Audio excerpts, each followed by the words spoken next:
Oi gente, tudo bom com vocês? Meu nome é Larissa, esse é o podcast Filme da Semana e o episódio de hoje vai ser legal.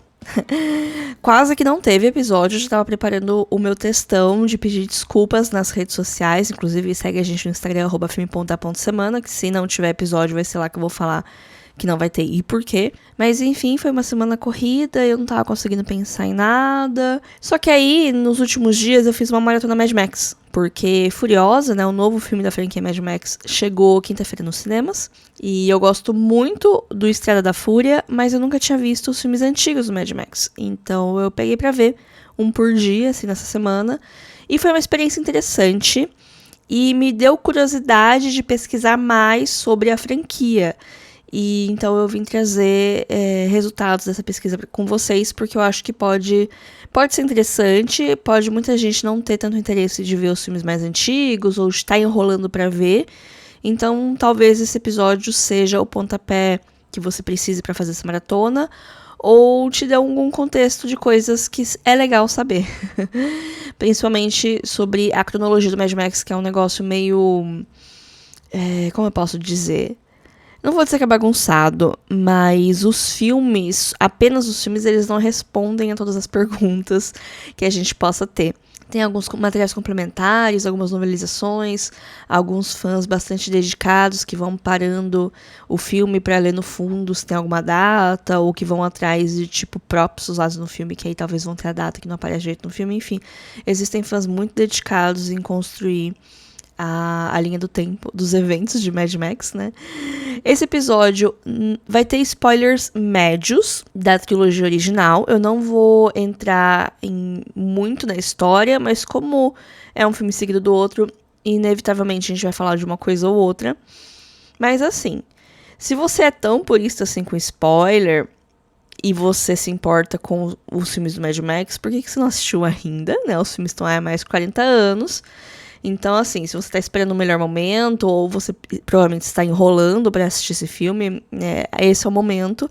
E talvez, justamente, o que eu vou falar aqui deles, talvez seja o pontapé que você precisa para entrar nessa maratona, para se interessar nesse assunto e ir atrás de mais coisas. Senão, você só vai ficar enrolando, que nem eu tô enrolando pra ver 50 mil filmes que eu nem sei se eu vou conseguir assistir na minha vida, né? Mas, enfim, momentos. Então, assim, tem esse aviso aqui, vão ter alguns spoilers, mas nada que estrague a experiência, nada que já não faça parte do inconsciente coletivo sobre esses filmes. E só da trilogia antiga. Eu não vou falar muito de Estrada da Fúria. E eu não vou falar de Furiosa porque eu não assisti ainda, né? Estrada da Fúria eu assisti na época que saiu no cinema, em 2015. Não assisti no cinema, é um grande arrependimento da minha vida não ter visto Estrada da Fúria no cinema, que deve ter sido uma experiência ímpar. Eu vi logo que chegou em produtos digitais. Eu revi algumas vezes, só que a última vez que eu revi, eu acho que foi em 2020, faz um tempo aí. Eu quero rever antes de assistir Furiosa. Não sei também quando que eu vou ver Furiosa. Eu quero ver no cinema, mas talvez eu não consiga ver na primeira semana. Enfim, várias coisas aí. Furiosa, no momento, tá só nos cinemas. Os filmes do Mad Max estão disponíveis no HBO Max, menos o terceiro, A Cúpula do Trovão, que esse é só em aluguel digital mesmo, na Amazon tem pra alugar, ou dá seus pulos aí pra encontrar esse arquivo. Então, dito tudo isso, vamos ao episódio de hoje. Mad Max é uma franquia de filmes de ação pós-apocalípticas que se iniciou em 1979, com o filme Mad Max, um filme extremamente independente, é o primeiro trabalho na direção do George Miller, é o primeiro crédito de atuação em longa-metragem do Mel Gibson. É um filme que custou 300 e poucos mil dólares australianos, né? Não sei qual que é a diferença do australiano pro americano em termos de qual que vale mais, qual que vale menos. Eu acho que é uma diferença não muito grande. Mas primeiro, antes de falar de Mad Max, eu acho que é legal falar de quem é o George Miller. George Miller nasceu dia 3 de março de 1945, ou seja, ele é pisciano, e ele é um diretor de cinema, um roteirista, produtor australiano. Só que antes dele se dedicar no cinema, ele é um médico, isso mesmo, ele é medicina por amor. E ele trabalhou em várias salas de urgência, né, de pronto atendimento. E ele tratava muito de gente que chegava de acidentes, de carro, de moto, e ele percebia muita gente sofrendo acidente, muitos amigos deles que passaram por acidentes e tiveram vários machucados horrorosos. E aí ele começou a querer fazer um filme sobre isso, sobre um homem, inicialmente era um jornalista que viajava o país e se deparava com vários tipos de acidentes horrorosos e uma sociedade entrando em colapso, e isso transformava ele numa pessoa solitária e que no final ele era tipo uma sombra do que ele era no começo. Esse foi o esqueleto inicial de Mad Max. Como vocês podem ver, algumas coisas continuaram, outras foram alteradas. Depois de Mad Max, ele fez muitos filmes, ele se aventurou em muitos gêneros, tem diversos créditos, assim, completamente malucos, várias indicações ao Oscar, mas ele venceu o Oscar apenas uma vez. Adivinhem quando, gente? Pois é, o único Oscar do George Miller foi em 2006 por melhor animação pelo filme Happy Feet. É sério, gente, eu ainda não superei que ele perdeu o Oscar de direção de Estrada da Fúria pro Inárritu, que ganhou por... Eu nem lembro o nome do filme, aquele filme do Leonardo DiCaprio contra o urso lá. É um bom filme esse filme, O Regresso, chama, lembrei. Regresso é um bom filme, só que assim, o Inárritu já tinha ganhado do ano anterior por causa de Birdman. O Regresso é bacana, mas tipo, o Regresso é melhor que Estrada da Fúria. Quer dizer, pouquíssimos filmes são melhores que Estrada da Fúria, mas enfim. Mas voltando a falar de Mad Max, né? O primeiro filme, ele foi lançado em 1979. A história dele é inspirada em algumas coisas que aconteceram. No começo da década de 70, na Austrália, teve uma crise de abastecimento de combustível, né? Isso causou várias coisas e isso inspira os eventos do primeiro filme, que assim, no primeiro filme ainda não é um pós-apocalipse. Ele é muito diferente do que a gente imagina enquanto roupagem de Mad Max, né? Que a gente imagina o pessoal de roupa de couro, os carros muito loucos e perseguição. E o primeiro não tem tanto disso. Tem bastante perseguição, sim, mas ele parece muito um filme contemporâneo. E isso não é uma coincidência, porque o filme... Inicialmente, ele não foi planejado para ser um pós-apocalipse. Ele se tornou um pós-apocalipse por questões orçamentárias. No começo, ele só tem um letreiro lá que fala num futuro não tão distante. Quer dizer, não é essa a palavra que ele usa, mas é isso que ele quer dizer. Tipo, é um futuro próximo, porque tem esse ar contemporâneo, parece muito um filme contemporâneo, mas tem um quê de esquisito, que é esse negócio da falta de combustível, que tá deixando o pessoal meio doido e tal. E isso aconteceu porque eles não tinham dinheiro para contratar muitos figurantes, ou para contratar muitas locações também. É muito interessante ler sobre, né, ver os bastidores desse filme, porque ele não tinha dinheiro, ele tinha acesso a alguns carros antigos, assim, coisa de ferro velho.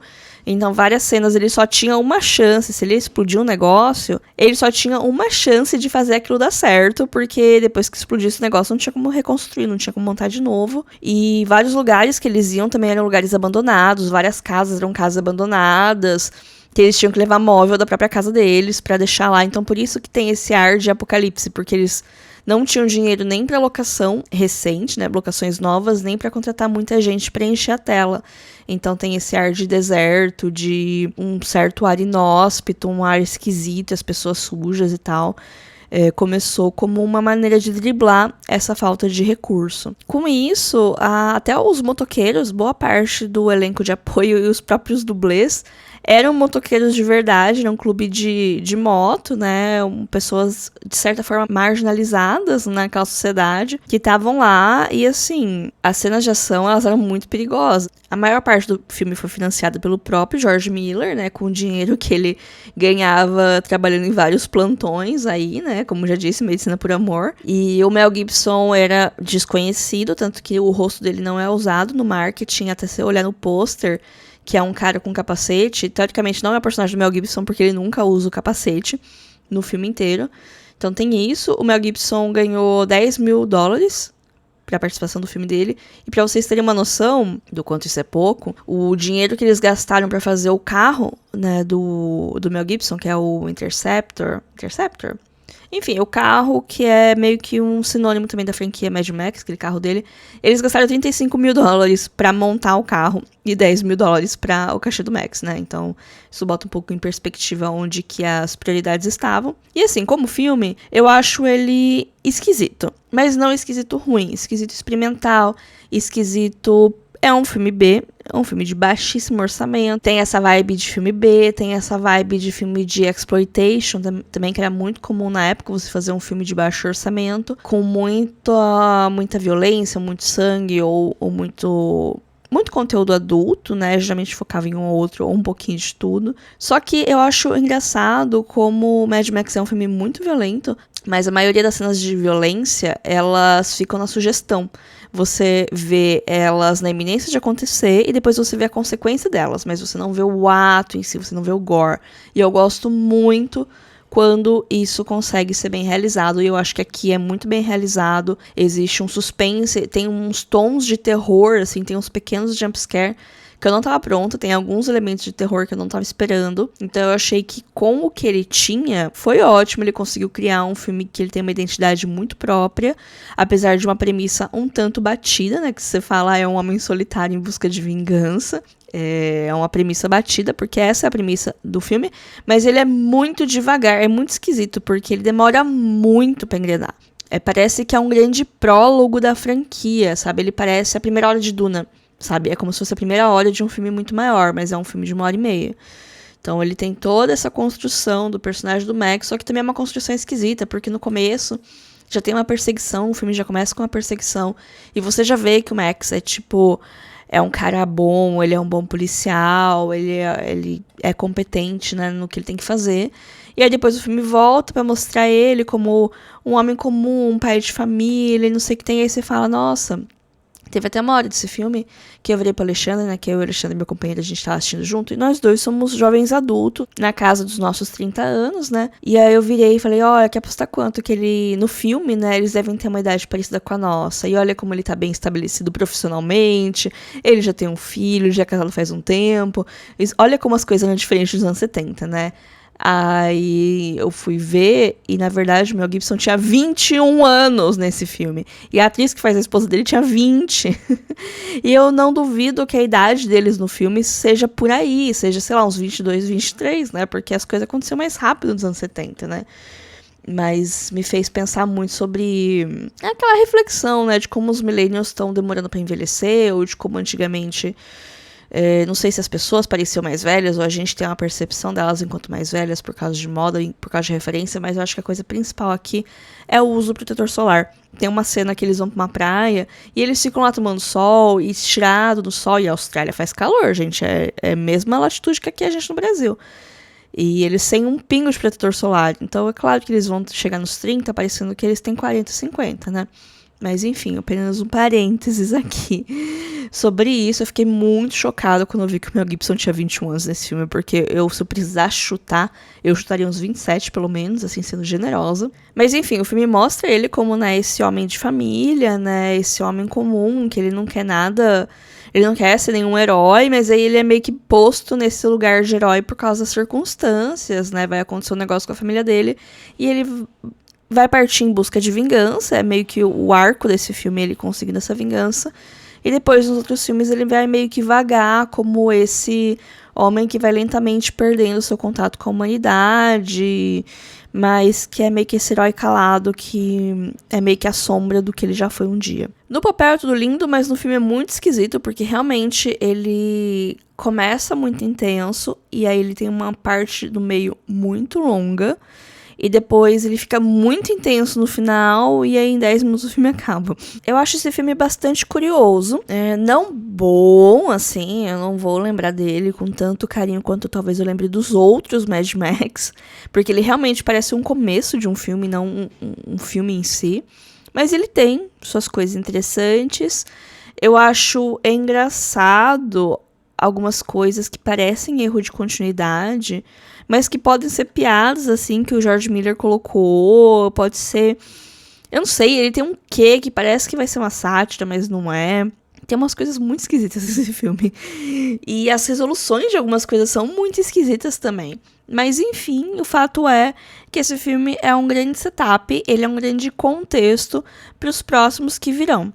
E, assim, todos os filmes do Mad Max, eles funcionam sozinhos. Você não precisa ver tudo pra ver o próximo. Assim como Estrada da Fúria funciona sozinho, os outros também funcionam. Eles te dão contexto suficiente no começo deles pra você saber o que está acontecendo, para você saber que aquela sociedade degringolou muito rápido e as coisas estão caóticas e tem essa figura mítica do Max. É isso que você precisa saber no começo de cada filme. E aí a história se desenrola e a história fecha em cada filme. Cada um tem uma proposta muito diferente. São 3 filmes completamente diferentes. Assim como a Estrada da Fúria também é muito diferente dos outros. O primeiro Mad Max foi um sucesso gigantesco. Ele manteve por cerca de 20 anos o título de filme independente de baixo orçamento de maior rentabilidade, porque ele custou cerca de $350 mil e ele faturou mais de 100 milhões de dólares, né, de bilheteria ao redor do mundo. Ele perdeu o título de filme independente mais rentável em 99 com o lançamento da Bruxa de Blair, né, mas aí é um conteúdo para um outro episódio. Mas o curioso é que quando o filme foi para os Estados Unidos, eles dublaram o filme inteiro. Porque, né, é uma produção australiana, o inglês australiano, ele é um pouquinho diferente do inglês americano, além do sotaque, tem algumas expressões que são diferentes, né? E aí dublaram o filme inteiro e os Estados Unidos só teve acesso ao filme com o áudio original no começo dos anos 2000, quando saiu os DVDs. Olha só que curioso, né? Mas então esse sucesso permitiu que Mad Max 2 tivesse um orçamento um pouco mais confortável, de quase 5 milhões de dólares, ou seja, olha o salto, né, de 350 mil para 4 milhões e meio. Mad Max 2 chegou aos cinemas na véspera de Natal de 1981 e seguiu-se também em grande aclamação e grande sucesso, desde que por muito tempo foi considerado o melhor Mad Max. Existe muito louvor em cima do segundo filme. Eu acho que da trilogia antiga ele é meu favorito, eu acho que ele é o melhor resolvido enquanto filme, por mais que a história dele seja simples, né? O Max, ele tá andando por aí, meio sem rumo. Passou-se alguns anos entre o primeiro e o segundo, depois eu fui ver na galera que faz a cronologia, a conclusão que chegou é que passou-se 3 anos. Então a sociedade, além de estar tendo uma escassez de combustível, também está tendo uma escassez de vários recursos, não apenas combustível. E a humanidade está se agrupando em comunidades. Por aí, eles foram para o deserto em busca de recursos, em busca de segurança, já que as cidades parece que se tornaram inabitáveis, né? E com isso formam-se gangues, né? Formam-se turmas rivais. Então a gente tem aqui uma cidade, né, que o Max ele acaba entrando, e tem um grupo de motoqueiros que eles estão meio que querendo que essas pessoas saiam daí. Então tem esse conflito, né, desses motoqueiros com roupas de couro, uns uniformes que parecem muito umas coisas de BDSM, assim, sabe?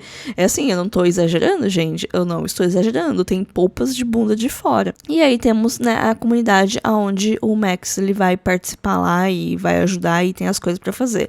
É um filme de ir num lugar, fazer uma coisa, distrair, perseguição, aí vai pra outro lugar, e aí vai, e é isso, sabe? Não tem assim...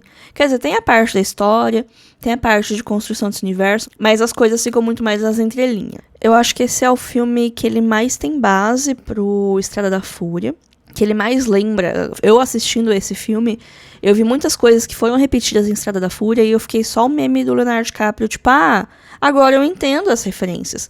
Agora eu entendo de onde vieram as coisas, né? É um filme que ele faz muito sentido na cronologia, apesar de Estrada da Fúria ser um negócio meio que à parte, né? Mas enfim, a gente chega lá. Mas tem várias referências, assim, quanto obras, né? Que existem no mesmo universo, que é o universo que a gente tá consumindo elas. E as cenas de ação são muito legais.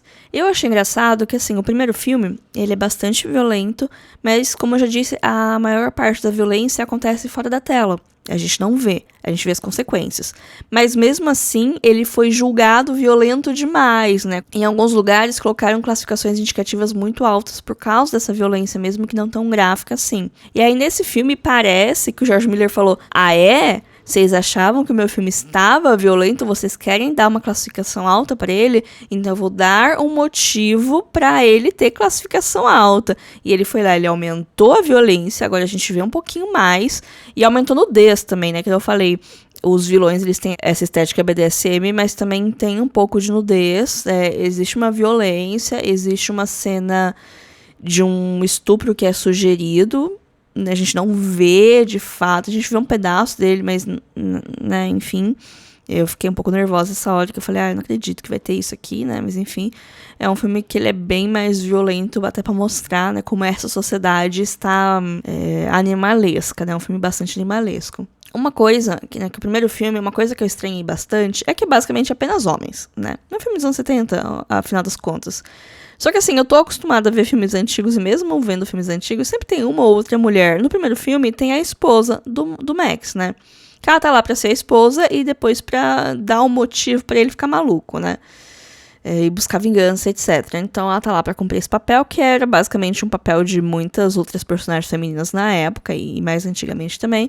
E as outras personagens femininas, são objetos. Convenhamos, são objetos. São donzelas indefesas, ou são as mulheres que estão do lado dos caras do mal lá, são objetos. A ação delas não interfere em nada na trama, elas só estão lá pra ser bonita e ficar de fundo. E isso é uma coisa que me incomoda muito em filmes antigos, confesso.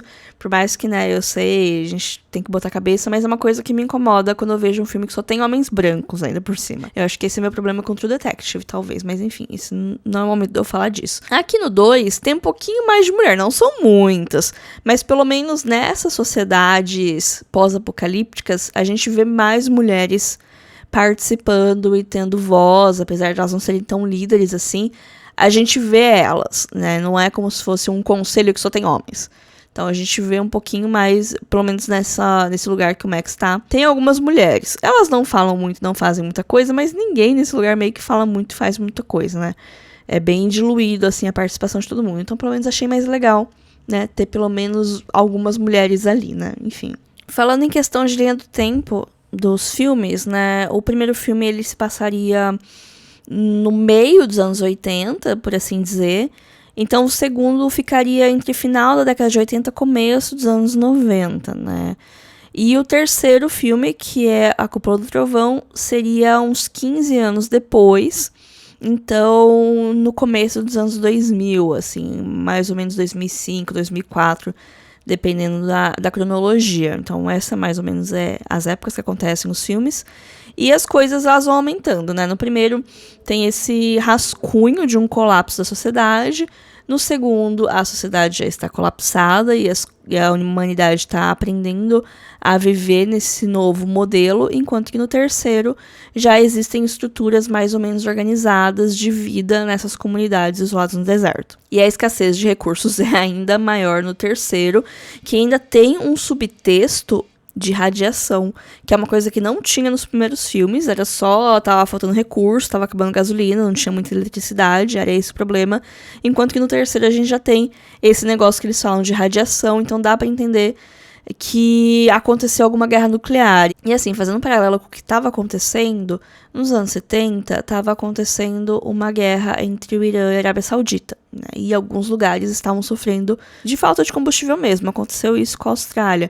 A Austrália teve né, como eu já falei, no começo dos anos 70, teve essa escassez de combustível e também teve um problema de eletricidade no final da década de 70, né? Então, eles pegaram algumas coisas que estavam acontecendo e deram umas ampliadas, né? Então, querendo ou não, é uma distopia com um pezinho na realidade, imaginando como que seriam as coisas. Até porque nos anos 70 e 80 estava tendo Guerra Fria. Então, existia um medo real de uma guerra nuclear e do que poderia acontecer depois que tivesse a guerra nuclear, quando explodisse as coisas, né, como seria essa vida pós-radiação.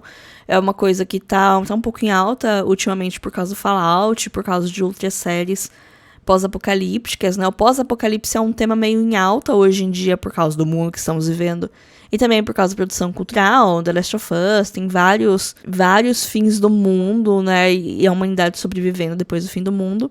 E aqui no Cúpula do Trovão eu achei interessante ter esse quesinho de radiação no meio. Porque afinal, nada é tão ruim que não possa piorar, né?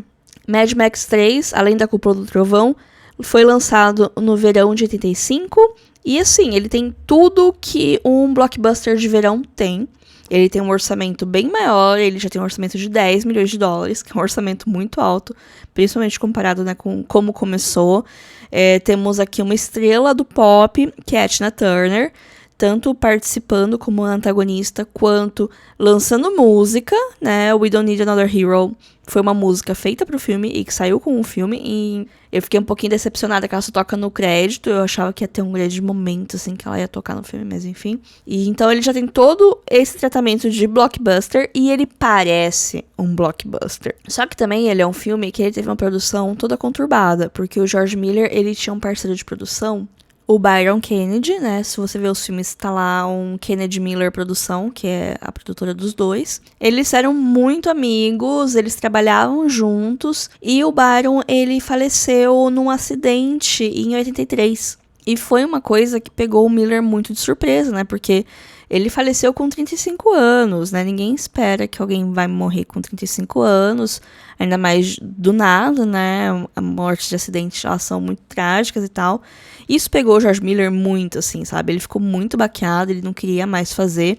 Ele já tinha o rascunho do filme, né? Que o George Miller, ele gosta muito de escrever e fazer um monte de coisa, por mais que às vezes a gente não percebe a quantidade de construção de mundo que tem nos filmes, porque ele deixa muito a cargo da nossa imaginação, muita coisa, mas ele gosta bastante de fazer isso, né? E aí ele ficou um pouco pra baixo, tanto que ele nem queria dirigir A Cúpula do Trovão.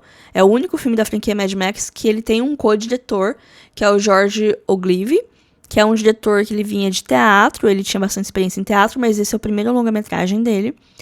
E aí no final chegou-se no acordo que o George Miller ia dirigir as cenas de ação e o George Ogilvy ia dirigir o resto, e é por isso que esse filme é tão esquisito. Ontem eu tava assistindo ele e eu tava com a impressão que eram 2 filmes em um. Aí depois que eu vi essa história, eu falei, não, realmente, são 2 filmes em um, porque foram dirigidos por 2 pessoas com 2 visões, né, um pouco diferentes. O George Miller tava passando por um período esquisito da vida dele, lidando com o luto, né, então não tinha como sair outra coisa desse período todo, e por isso que O Cúpula do Trovão é um filme muito esquisito, porque eu acho que ele tem o melhor e o pior da série toda, porque as melhores cenas eu acho que estão aqui. Eu gosto muito da cena de ação no final, e também da cena no fatídico Domo do Trovão, né, Cúpula do Trovão. Eu acho que é a melhor cena da trilogia inteira. Eu acho que é a cena com maior impacto emocional, porque é uma coisa que eu sinto muita falta nesses filmes, é me importar com os personagens. Mesmo no primeiro, que ele fica lá um tempo construindo a relação dele com a esposa dele. No final, quando acontecem essas coisas, eu não fiquei impactada, sabe? Não fiquei triste nem nada. E aqui na Cúpula do Trovão tem uma morte, e eu fiquei impactada com aquela morte, porque eu acho que o melhor ator da trilogia inteira é o que faz o Master, né? Aqui na Cúpula do Trovão. É o... deixa eu ver o nome dele. O Ângelo Rossito. Eu acho que como que o personagem que morre, ele tem uma conexão com o personagem do Ângelo, aí bateu, né, esse negócio emocional. E porque a cena da Cúpula do Trovão também é muito legal. Mas eu acho que... eu não vou ficar falando mal da parte das crianças, né? Que esse filme, A Cúpula do Trovão, ele se passa muito tempo depois. O Max, ele tá vagando pelo deserto, aí ele acaba chegando nessa cidade, né? Buttertown. E ele precisa resolver umas coisas, isso bota ele no caminho de algumas pessoas. Ele vai, resolve as coisas, luta na Cúpula do Trovão. E depois ele vai pra um outro lugar onde tem umas crianças. E aí ele precisa resolver essa coisa com as crianças. E depois as duas histórias se unem no final e termina numa perseguição de estrada. Não é o spoiler, gente, é a estrutura do filme, que é meio que a estrutura dos filmes Mad Max, né? Eles sempre terminam numa perseguição na estrada. Então, assim, eu gosto muito de quando eles vão pra essa cidade, eu gosto do design das coisas, do design dessa sociedade, eu gosto muito da personagem da Tina Turner, eu acho que ela tá competente, né? Não é um papel que exige muito dela, mas eu gosto quando as pessoas entendem as suas limitações. A Tina Turner não é uma atriz. Ela pode ter feito o trabalho de atriz, né? Mas principalmente ela é uma cantora. Então não vai botar ela num papel super dramático que exige demais. Não, bota ela num papel que vai exigir exatamente o que ela tem pra dar. E aí ela entrega. E aí é ótimo. Entendeu? Ela tá ótima nesse filme por causa disso. E também porque não tem grandes comparações. Eu não acho o Mel Gibson lá um grande ator. Mas ele com o Max tá ok, porque ele faz o que, né, o personagem exige. E a parte das crianças, eu acho que é muito mais sombria do que parece. Porque ele tem uma vibe muito de sessão da tarde, né? E a violência é muito menor, a classificação indicativa é bem mais baixa. Ele Ele tem uma vibe mesmo de aventura de sessão da tarde, talvez herdada de outros filmes contemporâneos, né, que ele saiu em 85. Os anos 80 foi quando surgiu o blockbuster do jeito que a gente conhece hoje. Esse formato de filme de verão, arrasa quarteirões, que agrada a família inteira, leva todo mundo pro cinema e consegue bastante dinheiro. Surgiu nessa época, tava tendo o quê? Tava tendo a trilogia de Star Wars. E dá pra ver influência de Star Wars, dá pra ver influência do Spielberg, dos filmes do Spielberg, esses filmes, né, de aventura, de grupo de criança. Também tava tendo Indiana Jones, tem bastante referência de Lawrence da Arábia, uma outra coisa, né, mas tem muitas cenas no deserto, e tem alguns shots que são referências de algumas coisas de Lawrence da Arábia. Mas enfim, eu acho essa parte das crianças bem mais assustadora do que parece a um primeiro momento, assim, sabe? Eu fiquei muito curiosa pra entender melhor como que aquelas crianças estavam lá, sem nenhum adulto, sem nenhuma supervisão, que aconteceu. E eu acho que o filme passa muito por cima disso e poderia ser uma coisa muito mais sombria, mais no tom dos outros filmes, que os outros filmes eles têm um tom bem mais sombrio, esse aqui não tanto que a crítica maior das pessoas com esse filme é que ele teve uma hollywoodização, né? Essa tentativa de agradar uma audiência maior, de baixar a classificação indicativa para conseguir mais audiência. E no final, comercialmente, o filme se pagou, o filme ele arrecadou dinheiro, mas ele não arrecadou tanto quanto os filmes anteriores, então é visto meio como um fracasso, apesar de não ter sido um fracasso de fato. Ele não trouxe prejuízo para o estúdio, mas ele não arrecadou tanto quanto esperavam que arrecadasse, né? Principalmente com o estado que a franquia estava e tal, mas foi um filme que teve a produção toda conturbada. Eu gosto mais que do primeiro, confesso, porque eu achei divertido e porque eu gosto muito da música da Tina Turner.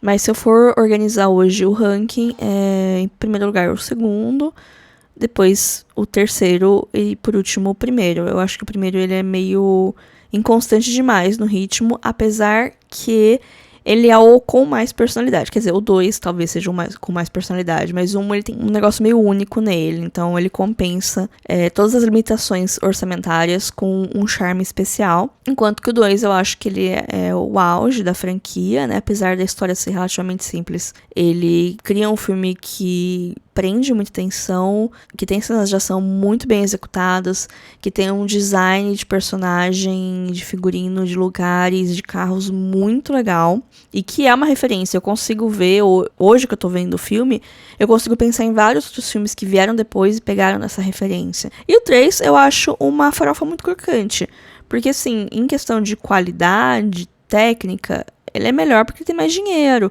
Você vê o dinheiro bem empregado, você vê no jeito que eles filmam que aquilo tem mais dinheiro, que eles têm mais dinheiro pra construir mais cenários. Então é claro que eles vão filmar o cenário inteiro, sabe?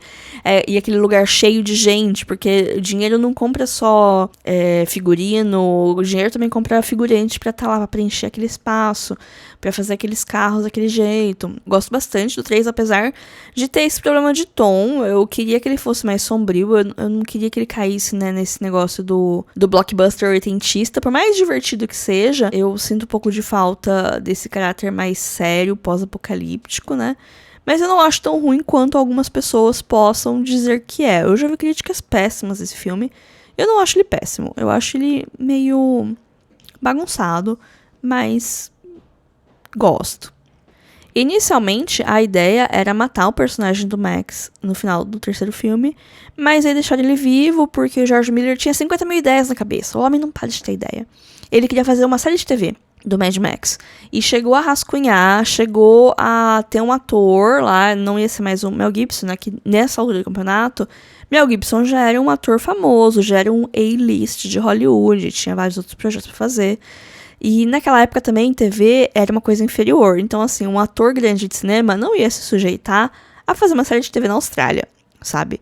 Então, já tinham consciência disso, já tinham chamado um outro ator lá. Ia ter uma série de TV que ia ser numa vibe parecida com a série da Xena. Lembra da série da Xena? Eles gravaram na Nova Zelândia, então tava ali do lado da Austrália e tal.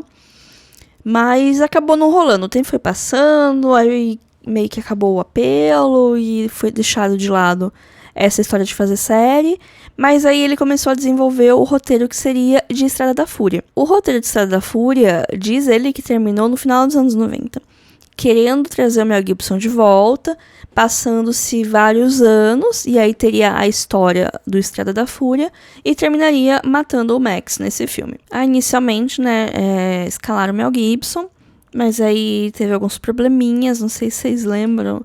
Eu não lembro quando que deu os maiores escândalos do Mel Gibson, mas eu acho que no começo dos anos 2000, a carreira dele não estava mais como estava nos anos 90, né?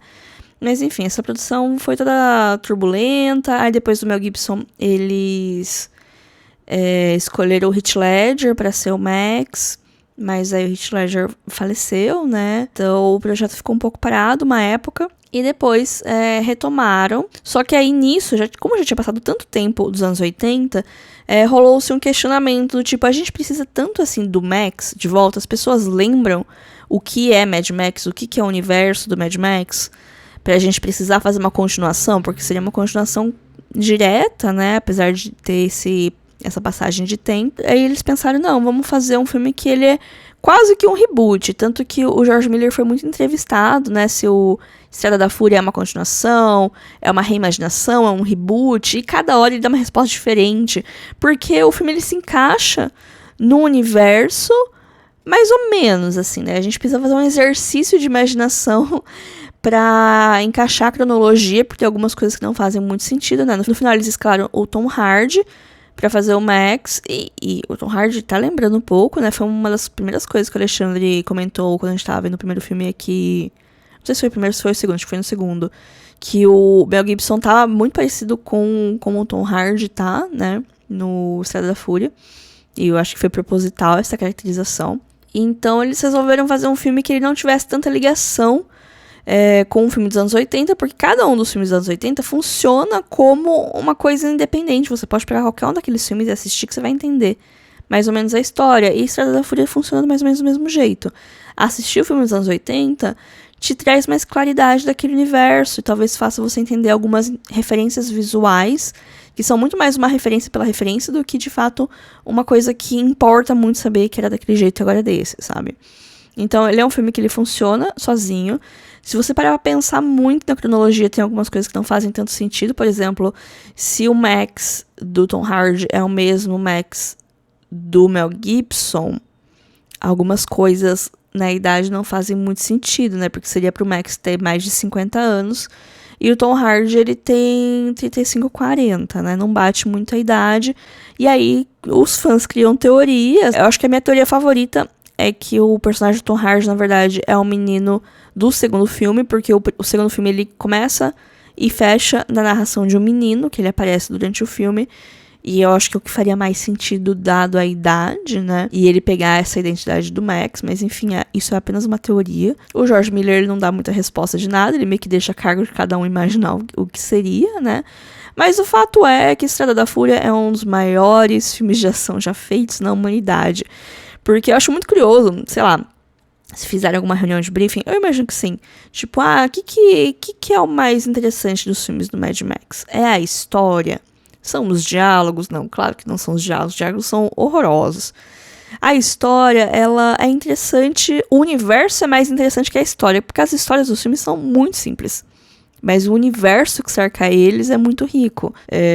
Será que é o romance? É a parte emocional? Não, a coisa mais fraca dos filmes dos anos 80 são os diálogos e são as conexões emocionais. Eu particularmente acho muito fraco. Tenho muita dificuldade de me conectar com todo mundo, inclusive com o Max. Mas sabe o que é legal nos filmes antigos?